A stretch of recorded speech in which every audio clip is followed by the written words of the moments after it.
I'm Sean. And I'm not Aubrey. I'm Meg. And you're watching BooVille BooVille TV.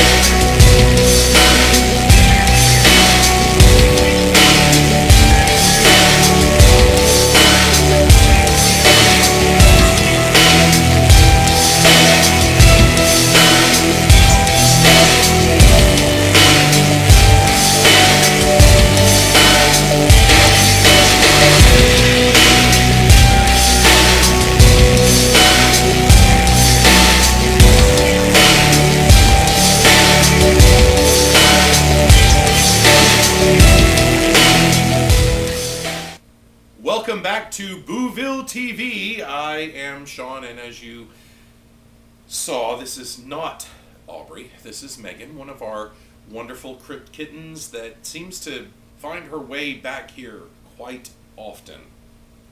And today we're going to be reviewing. It's actually a fourfer for youfers. That doesn't really work as well as the whole twofer for you. Not really. It doesn't really rhyme. Okay, so Hammer horror.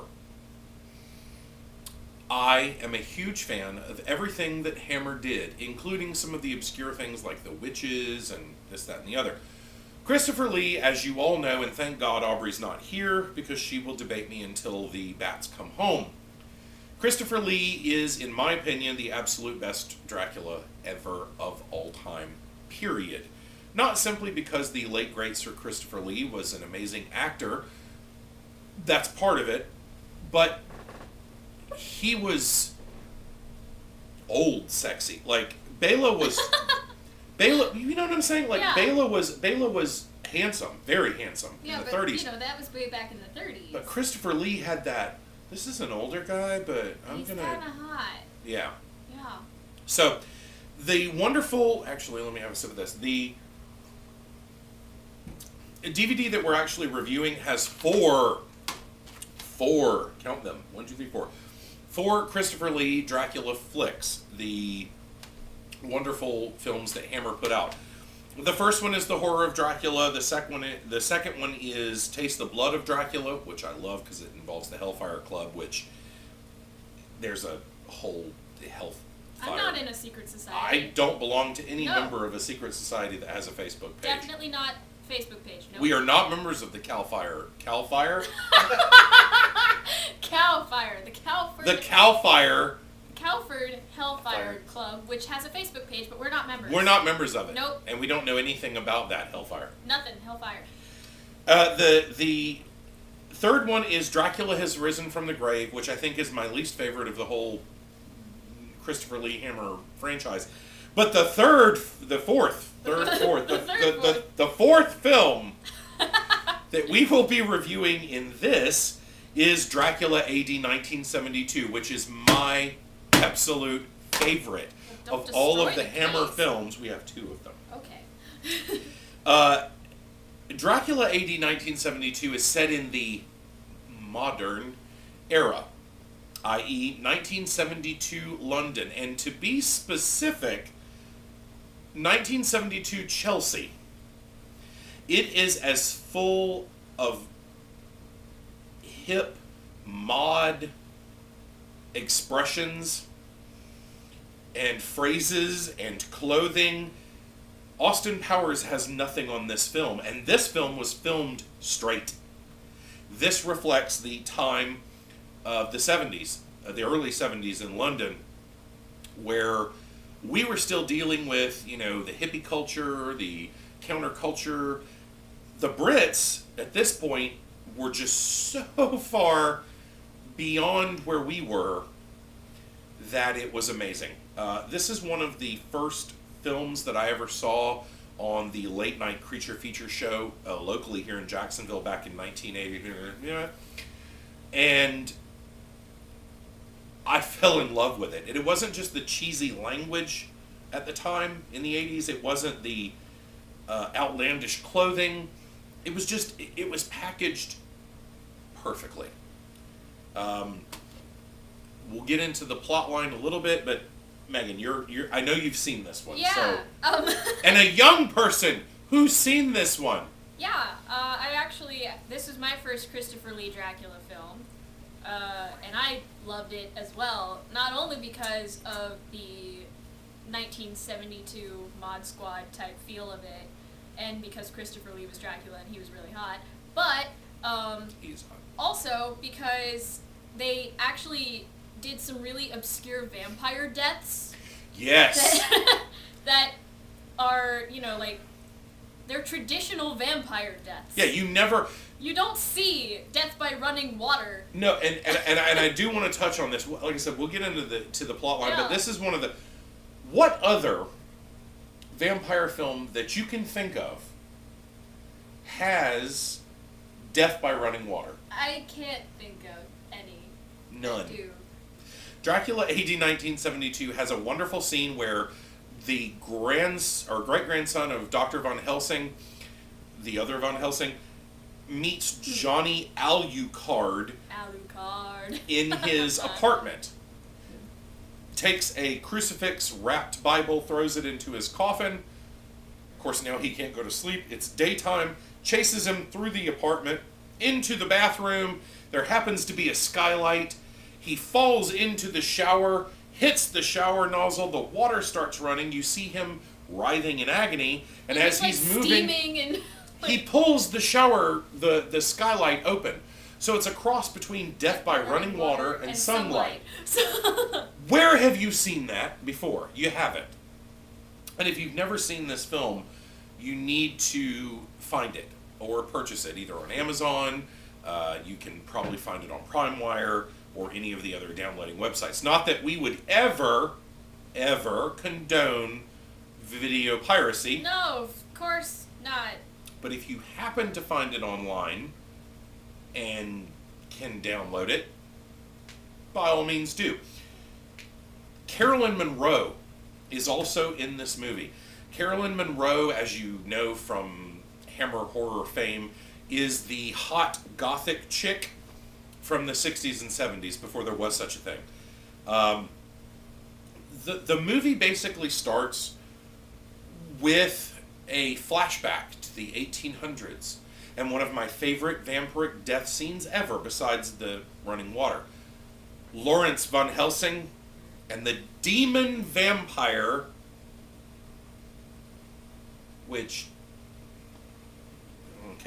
the demon vampire Count Dracula are fighting on top of a moving carriage. That scene was really cool. At dusk time. So when you first watch the movie and you're going, wait a minute, why are they fighting during the daytime? Because it's really bright outside, and shouldn't he die? It's dusk. Suspend your disbelief. The sun has lowered beyond the horizon. The next thing you see, clearly the carriage has overturned. You see a wheel spinning. And the next thing you see coming out of a marsh is Count Dracula with a great fuck-off yellow wooden wagon wheel right here. Death by wagon wheel.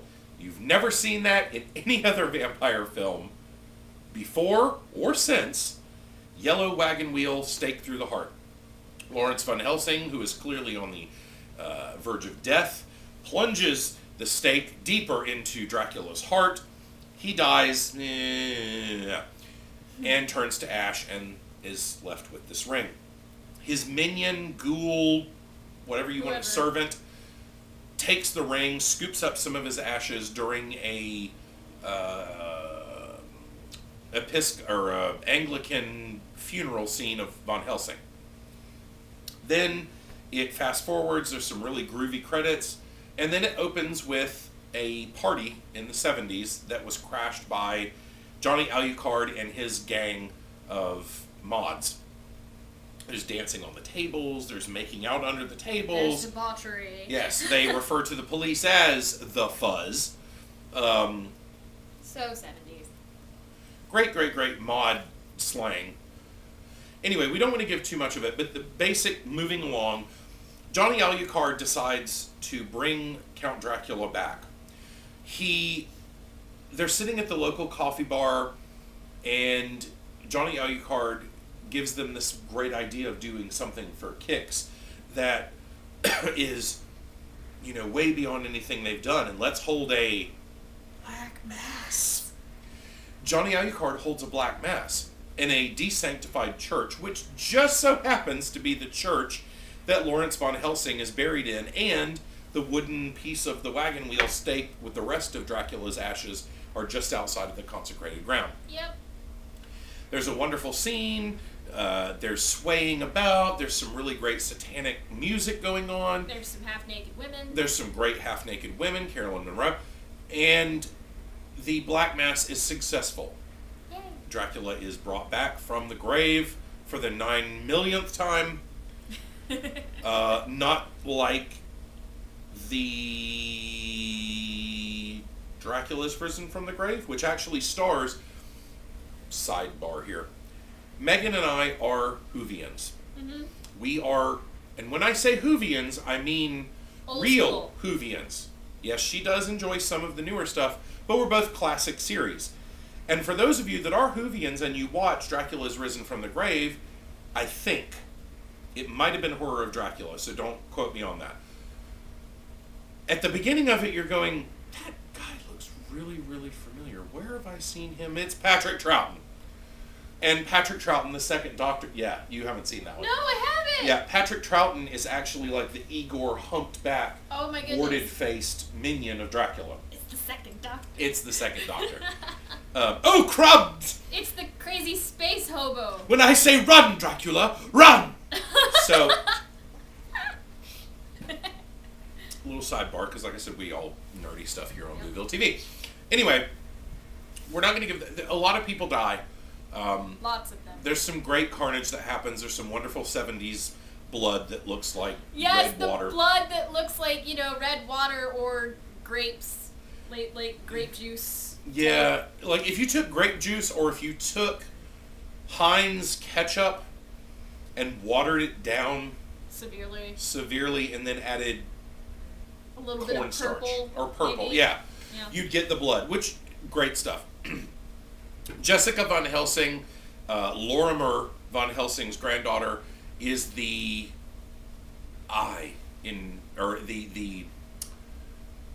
the point of pursuing of Dracula, because he wants to destroy the Von Helsing line, and what better way to do it than the hot young blonde with the Florence Henderson, Carol Brady haircut.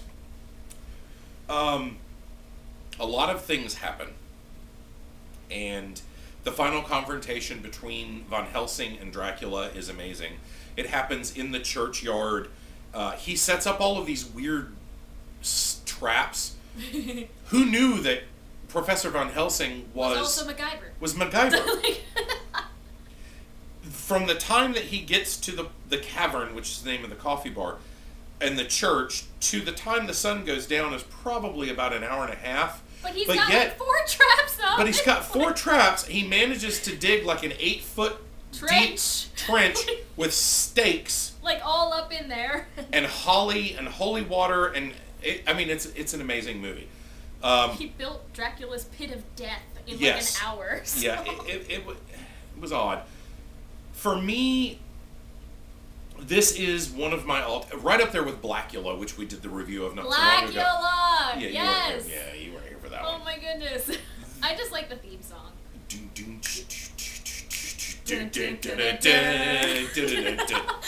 So, waka chicka wow. So, jive ass motherfucker. It's so jive. Dracula A.D. 1972 has got to be one of the greatest Dracula Hammer films. It's not period at all as far as being set in the past. Period nowadays because it is set in the 70s, but the funny thing is it's not a modern movie set in the 70s. Every costume that you see, the slang that is spoken, is indicative of Britain in the 70s. It's the Mod Squad. It is very much the Mod Squad. Really fun death scenes. And as always from Hammer, you get that dark Gothic feeling, but with a hint of camp. It's not over-the-top camp. It's not... Oh, God. It's funny. It's not like Adam West Batman. No. But I want to hear more, because I talk a lot. I want to hear more about when you first saw this. What had you ever seen Christopher Lee's Dracula before? And No. and the fact that he says two things. I mean, No, like I said, this is my first Christopher Lee Dracula film, and the fact that he says two things and yet the movie still sticks in my mind says a lot about the acting caliber. oh yeah, Like I can recall several scenes from it, and several of Christopher Lee's actions within the film, and I saw this years ago, so but I can still remember most of it. Was it one of those like late night, what the hell am I watching kind It of was things? actually, I think I saw it at our friend's house, our friend's apartment. For You talking about Professor Fates? yeah, Or, Fates. Yeah, I saw it at Fates with you actually. I was probably Very, very drunk. not that ever happens. No, of course not. Oh look, why? But no, I remember I watched it and I was like, at first I was like, oh god, it's another 70s movie, it's gonna be so cheesy, and then by the end of it I was like, that was awesome! I remember that, and I was like checking it, I was like, where's the ring, Mhm. like the whole time, because I remember about what you said about Dracula's ring, that. Oh yeah, which as you remember we did the review for recently, which And then, let's see, what else? I was also trying to just kind of see, how true to the actual, like, Dracula mythos they stayed. Which, but, hey, I mean, I did like several of the deaths in the movie. I liked the Black Mass scene. yes. That was a lot better than I expected it to be. I expected it to kind of just be, like, ooh, campy, there's naked ladies over here. It was pretty cool. Especially the fact that Johnny Alucard goes down the litany of demons. That was the cool part. And then didn't they drink out of like a chalice of blood or something? There was the baptism of the Walking Dead, where Carolyn Monroe's character is laying, semi-nude on the altar, and he puts the chalice, he takes the switchblade, cuts it, and puts the thing with the ashes, and then pours it down her. So, I love this film. This film also comes, which, by the way, Dracula A.D. 1972, if you can only just watch that, watch that. Yeah. The film, the film, or this DVD comes with 4 other of the Hammer Horror Dracula films. Like I said, the Horror of Dracula, which was the first that was supposed to be very loosely based off of the novel. Horror Dracula. In Britain, it was just simply called Dracula. But in America, they called it the Horror of Dracula. And it's close, but not exactly straight keeping to the novel. There are several dry parts in that, especially for modern audiences that aren't classics or fans of the classics. And you might get a little bored, especially if you like the jump scares of nowadays, which is way overrated in my opinion. Jump scares are the most overused trope of horror movies today. But it's moody. It's very build, whoa. And that was... build. Whoa. That was the hallmark of classic horror films. And sadly, we've gotten away from that. The ambiance, the music. Dracula's Risen from the Grave is another really fun one. It has the longest beer glass in the universe that I've ever seen. How long? It's about 12 foot tall. Holy Yeah, What? there's a moment where in the bar scene where they're drinking out of the 12 foot long beer glass. Jesus. There is a barmaid with huge tracts of land. She's got huge tracts of land. Taste the Blood of Dracula, I'm going to briefly go over, but that's going to be another review because that's my second favorite. Because it's sort of, they don't call it the Hellfire Club. It's the Hellfire. But it's the Hellfire Club that members include a minister, a lawyer, and they're wanting a bunch of kicks. They meet together and have debauchery with young maidens and drinking and cursing and all of these things. And then they want the next level. So they go to an antique store and they purchase this little casket that has Dracula's cape and ring and all. Anyway, they bring him back and shit happens. So, but as far as the 4 film favorites, the Dracula ones, the DVD I think costs probably around $5 or $6, or at least it did when we got the DVD. But it's worth it. I mean, you've got $5-6, and you've got 4 classic Hammer horror Dracula films, starring Sir Christopher Lee, which, for those of you coming to BooVille, and maybe you're more fans of the modern horror like Aubrey is, and you may have only seen Christopher Lee in Star Wars as Dooku, Christopher Lee... Or in Lord of the Rings of the Rings as Sauron.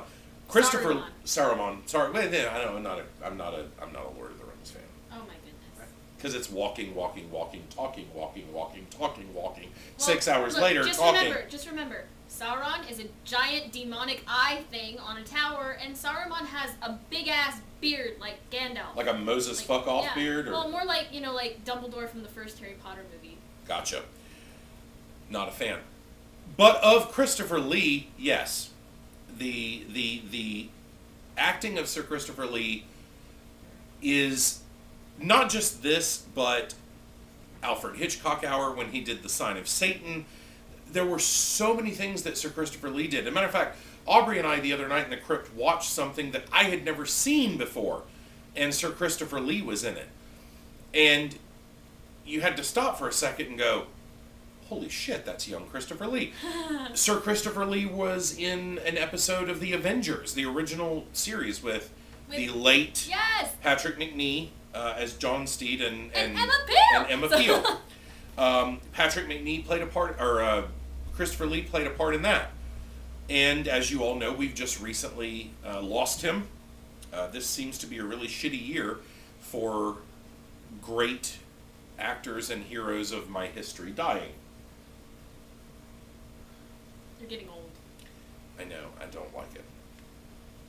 So, skull rating. And I always make Aubrey go first, so I'm going to make Megan go first on this one. What's a skull rating? Skull rating, 1 out of 10. 1 out of 10 skulls. 1 being the shittiest thing you've ever seen, to 10 being that was an amazing piece of cinematography. Dracula A.D. 1972. Keeping in mind the first time you watched it and then subsequent times that you watched it. Well. And why? I'm going to give it 8.5 skulls because of the caliber of the cinematography, because of the sticking true to the vampire mythos kind of deal, and because of the awesome campiness that it had. So yeah. I'm going to give it a little bit higher than Megan because, as you all know, this is one of my favorite vampire films of all time. And this may shock some people, I'm not actually going to give it a 10 like I did Blackula. You gave Blackula a 10? Because Blackula is a... Watch the review. Okay. Dracula A.D. 1972. I'll give it like a 9.5. It's not a full 10, only because... Christopher Lee only had 2 fucking lines. Now, an interesting sidebar... Yes, tell them why. Yeah, a sidebar to that, which could bump it up in my opinion, depending on how you really want to go with this. Christopher Lee had 2 lines in this whole film. Well, let me backtrack. He said 2 full lines in this whole film. He didn't have 2 lines. He had an entire speaking role. Oh yeah, he had a full speaking role throughout the entire film. Completely scripted.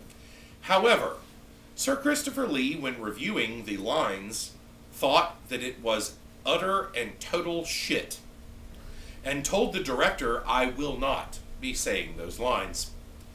And they said, well, but you have to, we cast you and da-da-da-da-da-da. And he said, Dracula would not say these things, I will not say these things. These are the 2 things that I will say, and unless you can get a better writer, that's all you got.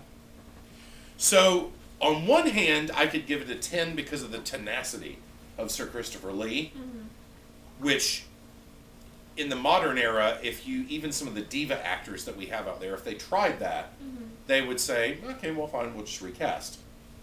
They didn't do that. They conceded, and Christopher Lee got his wish. Clearly, there was not a better Christopher Lee's writer. a badass. Christopher Lee is a badass. So, he got his way. The only reason I give it a 9.5 out of 10 is because he really only has 2 full speaking parts in the whole movie. And because Christopher Lee is such an amazing actor, I really wish there would have been more. But as Megan said, the cinematography for the time, the special effects for the time. Special effects were great for the time. I mean, you know, and the set making. And because it is just really fun. Yeah. It's a really fun movie. It's a horror movie, but it doesn't go out of its way to try to scare the ever-living shit out of you. So. No, and that wonderful 70s kitsch I love. Yes. It's not put on, it's not Austin Powers, that's the way it That's was 70s. when we filmed it. So, go out, watch the movie. If you don't have it in your collection, I would strongly suggest purchasing it, if for nothing more than when you have people over at your place and you're having horror movie night and obscure horror movie night for Halloween, and you say, have you ever heard of, and they go, no. Watch it. Watch this movie, and then you put it on, and people go, wow, that's pretty fucking awesome. So, like I said, be on the lookout for interviews. We have 2 interviews on the way. Both Guella DeVille from Atlanta, Georgia, the pinup model and horror host, and Shelby Savage Cosplay. She will be coming down to the crypt within the next 2 or 3 months once Dragon Con's over and we get that out of the way. She'll be coming down, spending a day with us here in the crypt, doing a horror review with us. I have no idea what we're going to watch.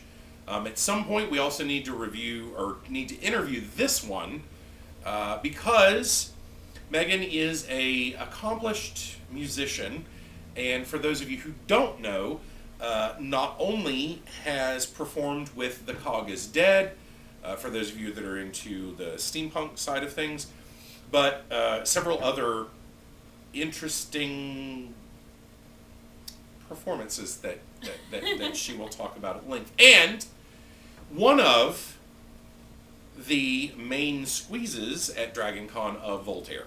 So, and eventually at some point, hopefully because of your, we can get him and we'll I'm have sure he'd drinks. love to, honestly. We'll have drinks and then between Voltaire and I, we can paw you and I will chain go you ahead. up like Dracula in Dracula the Dirty Old Man. Like you guys said, you guys are going to Dragon Con, right? Yes, we are. Well, I'll introduce you to Dragon Con. So. We look forward to that. You will have videos, possibly from Dragon Con coming up pretty soon. Half of the time I'll be doing Klingon stuff, so not so much the BooVille thing. But for those of us here in the crypt, Aubrey is not present. Or wait, I see slinking. Up. I'm Sean. I'm Megan. And I'm Aubrey. And you've just been watching a review on BooVille TV. Ooh, I'm going to like that.